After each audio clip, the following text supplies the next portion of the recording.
Hello students, I am Bhabhi Srivastava. Welcome to my channel B calculus. आज हम करेंगे chapter 3 है pair of linear equation in two variables. इसकी exercise 3.4 का question 4 का फर्स्ट पार्ट करेंगे।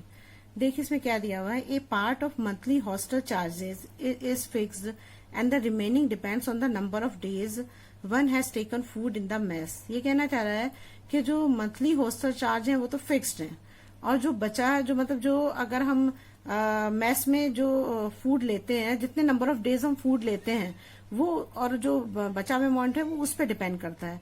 When the student it takes food for 20 days, अगर student 20 days food ले रहा है तो उसको जो है पे करना पड़ेगा 1000 रुपीज हॉस्टल चार्ज पे करना पड़ेगा। और इसमें अगर वो स्टूडेंट, अगर मान लो कोई स्टूडेंट बी है, वो ले रहा है 26 डेज, तो उसको रुपीज 1180 रुपीज पे करना पड़ेगा hostel charge. Find the fix charge, हमें इसमें निकालना है कि फिक्स चार्ज कितना है and the cost of food per day. अब पर डे कितना फूड पड़ा वो हमें निकालना है ना। तो आप समझ गए, आपने पहले भी इस टाइप के क्वेश्चंस किए हुए हैं, जैसे टैक्सी वाला किया था जिसमें एक फिक्स चार्ज था, है ना। तो ऐसे इसमें एक फिक्स चार्ज दिया हुआ है कि मंथली एक हॉस्टल का फिक्स चार्ज तो हमें पे करना ही पड़ता है, लेकिन हम जितने दिन फूड लेते हैं मेस से उसके हिसाब से दूसरा चार्ज लगता है ना। तो हमें इसे फिक्स चार्ज निकालना है और पर डे कितना चार्ज फूड का दे रहे हैं वो भी निकालना है। चलिए करते हैं, पहले तो लेट कर लेते हैं, ठीक है ना। तो क्या होगा, let the monthly hostel fix charge. अब हमें तो पता नहीं फिक्स चार्ज कितना है, उसने दिया तो नहीं हुआ है ना, मैं उसने टोटल दे दिया, हमें क्या पता उसमें कितना चार्ज है। तो हम क्या करेंगे, इसको एक्स लेट कर लेते हैं, ठीक है। ये तो हमारा मंथली चार्ज हो गया, और दूसरा होगा जो पर डे के हिसाब से हमें देना है ना। तो यहां लिखेंगे let the cost of food.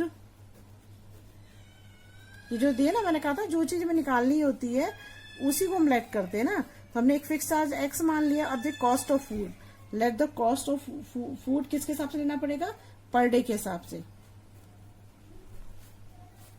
Equal to Y हो जाएगा ना। ये हो गया हमारा चार्ज। अब देखिए उसने पहली कंडीशन हमें क्या दी हुई है, उसने बोला, देखिए अब इसे बोला ना कि ए स्टूडेंट है वो 20 डेज फूड लेता है ना। तो और ही हैज टू पे 1000 रुपीज।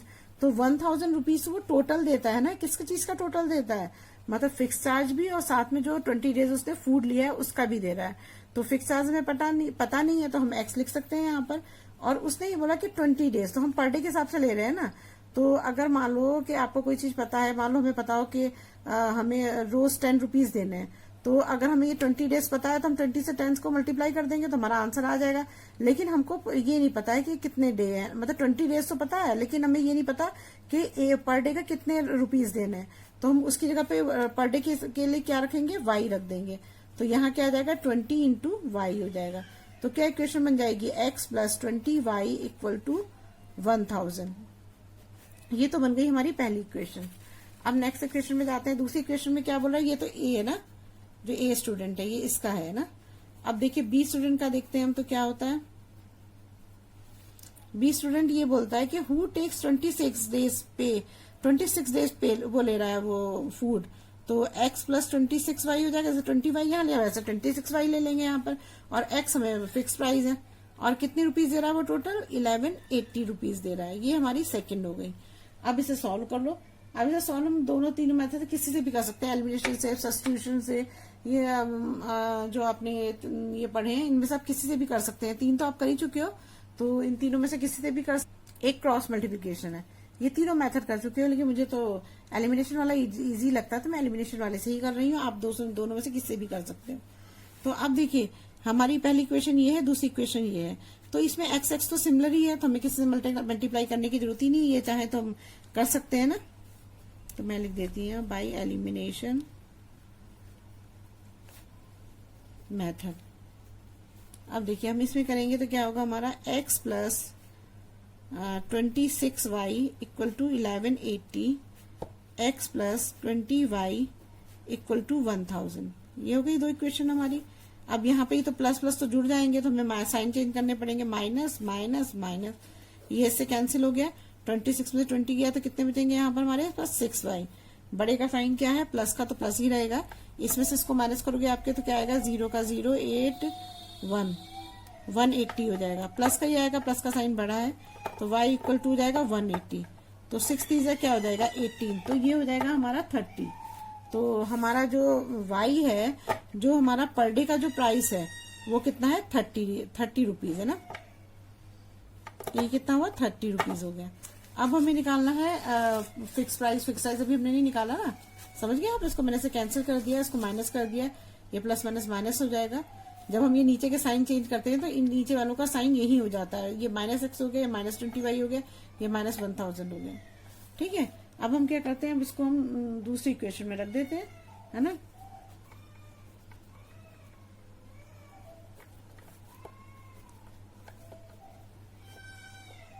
थर्टी इन इक्वेशन 1 में ले लो, 2 भी ले लो, आपकी मर्जी है, मैं 1 में ही ले लेती हूँ। तो क्या होगा हमारा x plus 20y equal to 1000 है।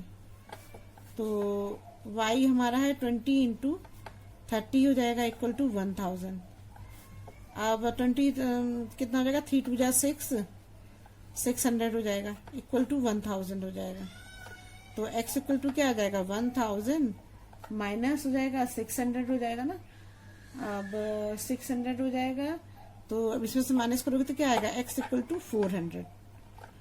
तो हमारा जो, अब आप देखिए इसमें क्या है, हमारा फिक्स चार्ज तो कितना है 400, और पर डे फूड का क्या है,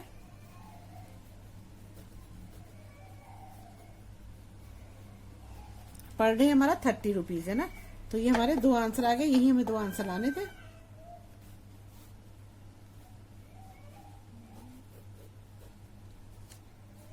अब देखिए जो हमारा आंसर आया, हम इसे चेक भी कर सकते हैं। देखिए कैसे चेक करेंगे। अब हमारी पहली इक्वेशन ये थी, उसने मान लो हमारा, हमें पता है, यहाँ पे हम लिख देंगे, इधर ये भी लिखना पड़ेगा आपको, इसे जरूर आप लिखना, हैंस, यहाँ पे लिख देना, hence fix charge equal to 400 and food cost of food per day equal to हो जाएगा 30 रुपीज ना। ये हो गया हमारा। अब देखिए हम इसे कॉस्ट चेक कैसे करेंगे। अब हमारा इसने बोला था ना कि अगर वो ए स्टूडेंट अगर 20 डेज फूड ले रहा है तो उसे 1000 रुपीज पेस करने पड़ रहे हैं। तो हम अगर इसको इसमें रखेंगे एक्स और वाई की वैल्यू तो 1000 के इक्वल आनी चाहिए। अब देखिए एक्स हमारा 400 हो जाएगा, 20 इंटू, मैं यहाँ करके दिखा देती हूँ आपको। देखो एक्स प्लस 20y है इक्वल टू 1000 है। अब इसको इक्वल कर लोगे तो हो जाएगा, इसका तो हमारा सही है। फिक्स प्राइस 400 है प्लस 20 इंटू ये कितना है हमारा 30 है 30 है।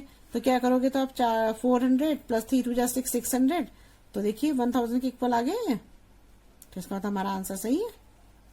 अब इस वाले में देख लो, अगर आपको इसमें चेक करना है तो इसमें क्या है हमारा 400 प्लस 26 इंटू 30 इक्वल टू हो जाएगा 1180। तो ये 400 है, 26 को 30 से आप मल्टीप्लाई करोगे तो ये आएगा हमारा 780। तो 0 का 0 और 8 का 8 हो जाएगा, और 7 और 4 हो जाएंगे 1180 रुपीज आ गया। सही है हमारा आंसर, इसका मतलब सही है। समझ में आ गया आपको। चलिए अब नेक्स्ट करते हैं। देखिए अब ये हमारा नेक्स्ट क्वेश्चन है, क्वेश्चन 4 का सेकंड पार्ट है। Fraction becomes 1/3। पहले बोला कि एक फ्रैक्शन है कोई, तो फ्रैक्शन क्या होता है, ये तो होता है एक्स है और वाई होता है ना, ये फ्रैक्शन में होता है। तो a fraction becomes 1/3 when 1 subtracted from the numerator and its becomes 1/4 when 8 is added to it denominator, find the fraction. तो फ्रैक्शन में कोई भी चीज कब होती है, जब p/q के फॉर्म में होती है। मैंने आपको पहले भी बताया हुआ है। तो सबसे पहले तो हम फाइंड वो कर लेते हैं, लेट कर लेते हैं। तो ले लीजिए लेट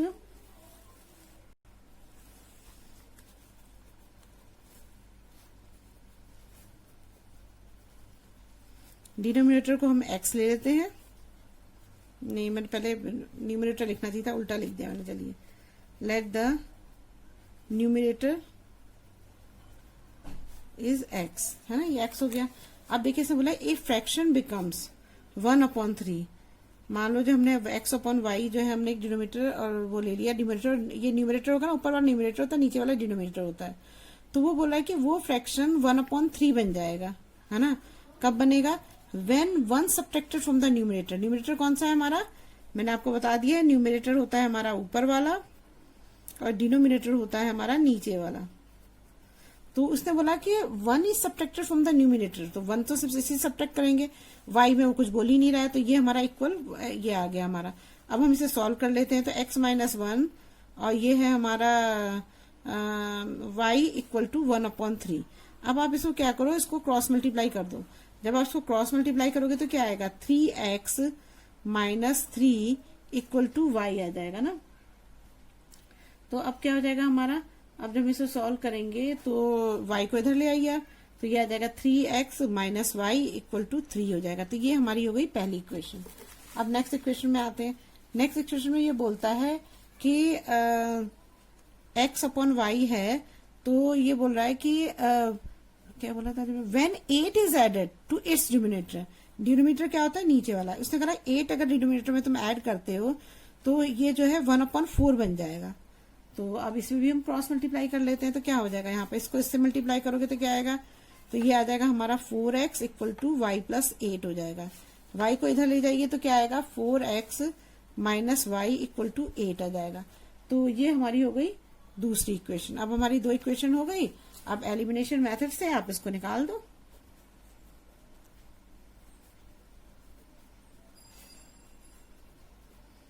देखिए अब हमारा इसमें क्या क्या चीजें देखना पड़ेगा, पहले हमको 4x इसमें 3x, इसमें y, दोनों में y है ना, तो आराम से कट जाएगा, हमें कुछ मल्टीप्लाई करने की जरूरत पड़ेगी नहीं, मुझे ऐसा लग रहा है। ऐसे ही है ना, 4x y 8 सही है, ये वाला क्या किया हमने 3x, हाँ हो जाएगा आराम से, कुछ नहीं है ना, ठीक है। तो हम ऐसे लिख देते हैं, तो हमारा ये हो जाएगा 4x minus y equal to 8, अगर 3x minus y equal to 3। अब देखो अगर मान लो मैं बताऊं, क्योंकि इससे देख रही थी, अगर मान लीजिए यहाँ 2y होता है या 3y होता तो मुझे इसे भी तो 3y करना पड़ता ना, तभी तो करता, या इसको करती या इसको करती। दोनों में से एक चीज को जब हम बराबर कर देंगे तो वो क्या होता है, वो कैंसिल हो जाता है, तो हमारे पास एक वेरिएबल रह जाता है, तो हम अपना आंसर निकाल लेते हैं। अगर दो वेरिएबल लेंगे तो हम आंसर कैसे निकालेंगे, नहीं निकाल पाएंगे ना। तो यही तो एलिमिनेशन मेथड है। तो अब इसमें y एक जैसा था तो मुझे कुछ मल्टीप्लाई करने की जरूरत ही नहीं पड़ी। अब मैंने इसके साइन चेंज कर दिए, तो अब क्या होगा, ये y से y कैंसिल हो गया, 4x में से 3x गया, कितने बचेंगे, x प्लस का साइन बड़ा है तो प्लस का ही साइन रहेगा, 8 में से 3 गया 5 हो गया, 5 में साइन किसका बड़ा है, प्लस का, तो प्लस का ही आंसर रहेगा। तो x इक्वल टू क्या हो गया हमारा 5 हो गया। अब हमें निकालनी है y की वैल्यू, तो लिख दीजिए आप, putting x equal to 5 in equation, आपकी मर्जी आप किसी में भी रखो, 3x minus y equal to 3 हो जाएगा, 3 into 5 minus y equal to 3 हो जाएगा ना। तो 5 3 15 माइनस वाई इक्वल टू 3, तो माइनस वाई इक्वल टू क्या हो जाएगा, 3 माइनस 15, तो माइनस वाई इक्वल टू क्या आएगा आपका, माइनस वाई इक्वल टू आ जाएगा 50 में से 3 के कितने बचेंगे, 12 बचेगा ना। तो यहाँ पर -12 आ जाएगा, क्योंकि माइनस का साइन बड़ा है, माइनस से माइनस कैंसिल हो गया, तो यहाँ क्या बचा हमारा y इक्वल टू 12 बच गया। तो हमारे दोनों आंसर आ गए, है ना। तो आप यहाँ लिख सकते हो कि यहीं पे जाता ना कि y फाइंड द फ्रैक्शन, तो हैंस फ्रैक्शन इज, क्या हो गया हमारा, x कितना है, x अपॉन वाई था ना, तो क्या x की जगह पे क्या आ जाएगा, x की जगह पे आ जाएगा हमारा 5/12, ये होगा हमारा फ्रैक्शन। और अब आप इसे चाहो तो करके भी देख सकते हो। देखो अब हम यहाँ x अपॉन वाई है, मैं आपसे चेक करके बता, हमारा x माइनस 1 अपॉन हो जाएगा y ना। तो अब जब हम इसको इक्वल टू 1/3 लिखेंगे तो x में हमारा कितना आया है, x आया है हमारा 5 माइनस 1/12 इक्वल टू 1/3 आ जाएगा। तो यहाँ पर क्या बचेगा, 4/12, 4 3 12, 1/3 दोनों इक्वल आ गए ना, इसका मतलब हमारा आंसर सही है। बस ऐसे तो इसको चेक करते हैं। तो बस अब चलिए नेक्स्ट करते हैं, क्वेश्चन 4 का थर्ड पार्ट है। देखिए अब आपका नेक्स्ट क्वेश्चन है, क्वेश्चन 4 का थर्ड पार्ट, एक्सरसाइज 3.5 का है। Yash scored 40 marks in a test getting 3 marks for each right answer and losing 1 marks for each wrong answer, had 4 marks has been awarded for each correct answer and 2 marks had been deducted for each incorrect answer that Yash then Yash would be have scored 50 marks. How many questions were there in the test? वो ये कहना चाह रहा है कि जो इनका test हो रहा है ना, तो उसमें क्या है कि मतलब यश ने 40 मार्क्स लिए हैं, उसने बोला कि 3 मार्क्स जो है अगर वो बिल्कुल सही करता है तो उसको 3 मार्क्स मिलते हैं, लेकिन अगर वो गलत करता है तो उसके 1 मार्क्स माइनस हो जाते हैं। नेगेटिव मार्किंग आपने भी सुनी होगी, तो ऐसी ही होती है। तो उसने बोला कि अब वो पूछ रहा है कि कितने उसके गलत आंसर हुए ये बताओ, और दूसरी में भी पूछ रहा है कि अगर had 4 marks had been awarded for each correct answer, अगर वो दूसरी कंडीशन बोल रहा है कि अगर कोई क्वेश्चन सही होता है तो उसको 4 मार्क्स मिलते हैं, और अगर उसका क्वेश्चन गलत होता है तो 2 मार्क्स डिडक्ट हो जाते हैं। तो ये बताओ कि उसके इनकरेक्ट आंसर कितने हैं, और उसने 50 मार्क्स जो है यश ने स्कोर किए हैं, मतलब 50 मार्क्स मिले हैं। तो देखिए इस क्वेश्चन को आप ऐसे समझ सकते हैं कि मान लीजिए आपको 20 मार्क्स का कोई भी जो हमारे 20 मार्क्स का कोई भी आपका पेपर है, ठीक है। 20 मार्क्स में वो 10 क्वेश्चन दे रहा है, क्वेश्चन 10 दे रहा है आपको ना। अब क्वेश्चन टोटल जो नंबर ऑफ क्वेश्चन हैं वो हमारे 10 है। अब इसमें से मान लीजिए आपने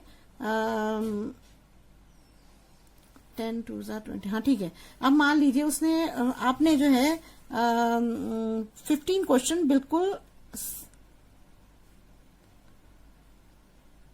नहीं, 10 क्वेश्चन, हाँ सॉरी 10, मैं गलत बोल रही हूँ, 10 क्वेश्चन है ना। तो अगर आपने 8 क्वेश्चन बिल्कुल सही किए तो 8 2 16 हो जाएगा, है ना, 8 2 16 हो जाएगा। और अगर मान लो उसके 2 क्वेश्चंस गलत हैं तो इसमें हमने लिखा है ना कि अगर वो सही करता है, अगर उसका आंसर राइट है तो उसको मिलते हैं 2 मार्क्स, और अगर वो रॉन्ग करता है तो उसके 1 मार्क्स कट जाता है। यही है ना कंडीशन। तो वो अब अगर उसने 2 क्वेश्चन गलत किए तो 2 1 2 हो जाएगा, क्योंकि 1 मार्क्स का एक क्वेश्चन अगर गलत होता तो 1 मार्क्स कटना चाहिए उसका। तो 2 क्वेश्चन गलत है तो 2 मार्क्स कटेंगे, तो मतलब वो स्कोर जो है 16 मार्क्स करेगा और 2 मार्क्स उसके कट जाएंगे, तो उसे टोटल मार्क्स कितने मिलेंगे? 16 में से ही तो 2 माइनस होगा, तो ये हमारे 14 मार्क्स उसके मिलेंगे। समझ में आया आपको? मान लीजिए आपको फिर समझाती हूँ कि मान लो आपके कोई आपका टेस्ट हो रहा है, उसमें नंबर ऑफ क्वेश्चन आपको टोटल 10 मिलते हैं। 10 में से वो ये बोलता है कि जो आपका राइट आंसर करते हो तो आपको 2 मार्क्स मिलते हैं, और अगर आप रॉन्ग आंसर करते हो तो उसमें से आपके 1 मार्क्स कट जाते हैं, मतलब 1 क्वेश्चन का 1 मार्क्स कटेगा। तो उसने क्या किया, जो भी स्टूडेंट है उसने 8 तो क्वेश्चन सही किए, ये इसके राइट क्वेश्चन थे ना, ये राइट क्वेश्चन थे उसके, उसने 8 सही किए तो उसको 2 मार्क्स मिलने चाहिए, क्योंकि राइट क्वेश्चन के 2 मार्क्स हैं, तो 8 2 16 हो जाएगा। फिर उसने जो है 2 क्वेश्चंस रॉन्ग किए हैं, तो अब रॉन्ग के भी तो नंबर कटेंगे ना। रॉन्ग उसने कितने किए? 2 किए हैं। एक क्वेश्चन में से कितने नंबर कटने चाहिए थे? 1, तो 2 1 2 हो जाएगा। 2 क्वेश्चन 2 मार्क्स कटेंगे ना, तो किस में से कटेंगे? 60 में से कटेंगे, 16 में से कटेंगे। तो 16 में से 2 गएंगे तो कितने बचेंगे? 14 मार्क्स बचे उसके। समझ में आ गया आपको? ऐसा नहीं कि इसको टोटल 16 मिल जाएंगे और 2, ऐसा नहीं, इसी में से 2 मार्क्स कटेंगे, तो ये हमारे उसको 14 मार्क्स करेगा। अब ऐसे ही हमें क्वेश्चन को करना है, देखिए कैसे करेंगे। अब इस क्वेश्चन में सबसे पहले तो आप लेट कर लो, तो इसको लेट करोगे तो इसमें सबसे पहले क्या लिखना पड़ेगा? Let number of right answer done by Yash. Yash ने करा था ना, यश ने करा, तो उसे हमने मान लिया x। और फिर है late number of wrong answer, wrong answer भी तो किया उसने, तो रॉन्ग आंसर उसका क्या हो जाएगा? हमने y मान लिया, ठीक है, हमने ये मान लिया। अब उसने पहली कंडीशन हमें क्या दी है? पहली कंडीशन उसने हमें ये दी है कि यश ने जो टोटल मार्क्स स्कोर किए कितने हैं? वो 40 हैं, ठीक है। उसने बोला कि 3 marks for each right answer, उसने 3 मार्क्स जो है। अब हमें ये नहीं पता कि उसने कितने क्वेश्चन गलत किए, कितने क्या किए, तो ये हमारा x होगा ना। हमें तो यहाँ पता था नहीं, हमें ये पता था कि यहाँ पर उसने 8 क्वेश्चन किए थे गलत, सही किए थे, और 2 मार्क्स उसके प्रत्येक मतलब सारे क्वेश्चंस में था।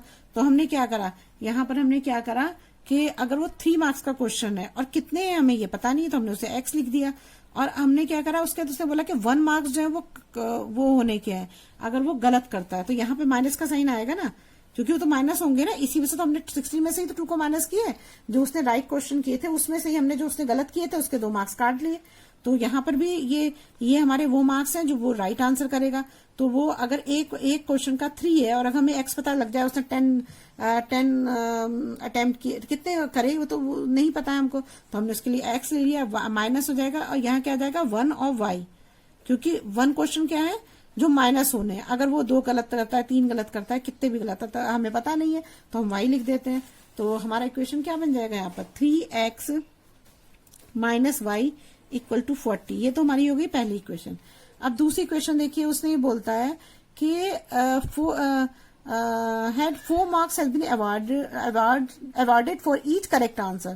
अब वो बोला है कि जैसे इसे पहले वाले में 3 मार्क्स दे रहा था वो करेक्ट आंसर के, अब कितने दे रहा है 4, तो 4x हो जाएगा। फिर वो बोल रहा है कि and 2 marks has been deducted for each incorrect answer. पहले वो 1 मार्क्स काट रहा था गलत करने पे, अब क्या कह रहा है कि नहीं अब 2 मार्क्स कटेंगे उसके। तो उसने कितने मार्क्स स्कोर किए, 50 मार्क्स। तो ये हमारी दूसरी इक्वेशन हो गई। अब 2 इक्वेशन हो गई। अब बाई एलिमिनेशन मेथड से हम इसको सॉल्व कर देंगे।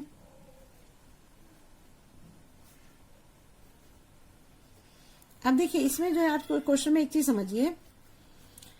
अब देखिए मैंने आपको जो पहले क्वेश्चन में मैं आपको समझा रही थी, जो आप जिसमें कंफ्यूजन मैं समझानी क्वेश्चन का एग्जांपल नहीं दे पा रही थी। अब देखिए वो एग्जांपल इसमें दे रखा है, शायद पता नहीं आप उसमें समझे नहीं समझे। देखिए अब देखिए जैसे हमारा एक क्वेश्चन है 3x minus y equal to 40, यहाँ है 4x minus 2y equal to 50। अब देखो इसमें ना तो ये दोनों मिल रहे हैं जो कट जाए और ना ये दोनों मिल रहा है, तो इस कंडीशन में हम क्या करते हैं, मैंने आपको बताया था कि मल्टीप्लाई करते हैं उस नंबर से जिससे कि या तो आप इसको बराबर कर दो या इसको बराबर कर दो। लेकिन अगर हम इसको बराबर करते हैं तो वो मुश्किल होगा, क्यों? क्योंकि अगर हम यहाँ पर 3 4 12 करना पड़ेगा, 4 नंबर से मल्टीप्लाई करना पड़ेगा, और यहाँ 4 3 12 करना पड़ेगा, तो हमें दोनों से मल्टीप्लाई करना पड़ेगा। तो पहली कोशिश तो हम ये करते हैं ना कि हमें पहले मल्टीप्लाई ना करना पड़े। दूसरा हम ये कोशिश करते हैं कि मल्टीप्लाई सिर्फ एक ही इक्वेशन से करना पड़े। तीसरे कंडीशन में हम ये सोचते हैं कि अगर नहीं हो रहा तो हमें करना ही पड़ता है। तो अब हम क्या करेंगे, इससे 2y की इससे 2 की मल्टीप्लाई कर देंगे, ठीक है। तो हमारा क्या हो जाएगा 3 2 जा 6x minus 2y equal to 4 2 जा 8, 80 हो जाएगा। अब ये हमारी दूसरी इक्वेशन है। 2y इसके नीचे रखिए और इसको सबट्रैक्ट करिए। अब यहाँ पे साइन पहले चेंज करिए, माइनस हो जाएगा, माइनस से प्लस, ये माइनस हो जाएगा, ये कैंसिल हो गया। 6x में से 4x किया तो कितना बचेंगे 2x इक्वल टू कितना हो जाएगा 80 में से 50 गया कितना बचेगा 30, प्लस का ही साइन आएगा, प्लस के ही बड़े हैं तो 30/2, 2 1 जा 2, 15 आ जाएगा। तो x इक्वल टू कितना आ जाएगा हमारा 15 आंसर आ जाएगा ना। अच्छा अब ये तो हमारा x की वैल्यू आ गया, हमें y की भी वैल्यू निकालनी है। अब y की वैल्यू निकालिए। y में क्या करेंगे हम, देखिए अब हम क्या करते हैं, किसी में दूसरे दोनों इक्वेशन में से किसी इक्वेशन में आप इसकी वैल्यू रख दीजिए। तो putting x equal to 15 in equation 1, 3x minus y equal to 40, 3 into 15 minus y equal to 40, 15 3 जा 45 माइनस वाई इक्वल टू 40। तो माइनस वाई इक्वल टू क्या हो जाएगा 40 माइनस 45। अब माइनस वाई इक्वल टू क्या हो जाएगा हमारा, 45 में से 40 गए, माइनस का 5 आएगा क्योंकि माइनस का साइन बड़ा है, माइनस से माइनस कैंसिल हो गया, तो y इक्वल टू कितना आ गया हमारा 5 आ गया। तो इसका मतलब जो है हमारा जो x है, जो करेक्ट आंसर है, जो उसने क्वेश्चन मतलब जो करेक्ट क्वेश्चन किए वो 15 किए।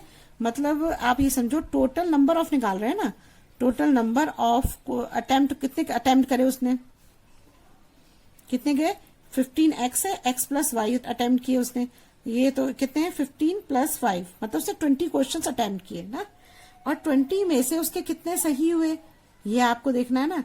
तो हमने ये लिखा था कि जो 15 है वो तो राइट आंसर, मतलब x जो है वो राइट के लिए है, तो 15 उसने सही अटेम्प्ट किए, और जो 5 थे वो उसने रॉन्ग आंसर किए।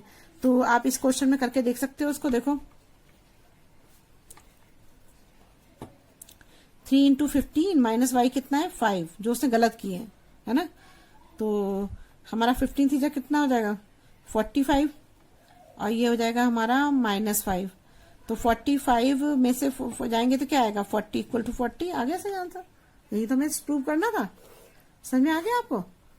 आप ये समझ लो कि अगर कोई क्वेश्चन हमें दिया हुआ है तो सबसे पहले उसे समझो कि उस क्वेश्चन में करना क्या है हमको। तो पहले उसको एग्जांपल से समझो कि क्या क्या क्वेश्चन वो कहना चाह रहा है। वो ये क्वेश्चन में ये बोलना चाह रहा है कि अगर उसके टोटल कितने भी क्वेश्चन, मान लो सब 10 दिए हैं, 20 दिए, क्वेश्चन कुछ भी दिए हैं, तो वो कह रहा है कि जो वो सही करता है उसके तो उसको 3 मार्क्स मिल रहे हैं, लेकिन अगर वो गलत करता है तो सही वाले में से, जो सही उसके मार्क्स टोटल है उसमें से 1 मार्क्स डिटेक्ट हो जाएंगे। अगर वो 2 क्वेश्चन गलत करता है तो 2 मार्क्स डिटेक्ट होंगे, अगर 3 करता है तो 3 मार्क्स डिटेक्ट होंगे। जो उसने स्कोर किया है, जो उसको मिले हैं सही और क्वेश्चन के आंसर, उसमें से डिटेक्ट होंगे। और दूसरी कंडीशन उसने क्या बोला कि अगर वो एक क्वेश्चन सही करता है तो उसे 4 मार्क्स मिलते हैं, अगर वो 10 क्वेश्चन में वो सही करता है तो उसे कितने मार्क्स मिलेंगे, 40 मार्क्स मिलेंगे। और लेकिन अगर वो गलत करता है, मान लो वो 4 गलत करता है तो उसके 2 मार्क्स डिडक्ट हो रहे हैं, तो 4 2 8, तो 40 में से 8 माइनस हो जाएगा। तो ऐसे आंसर निकालेंगे। चलिए हम नेक्स्ट क्वेश्चन करते हैं।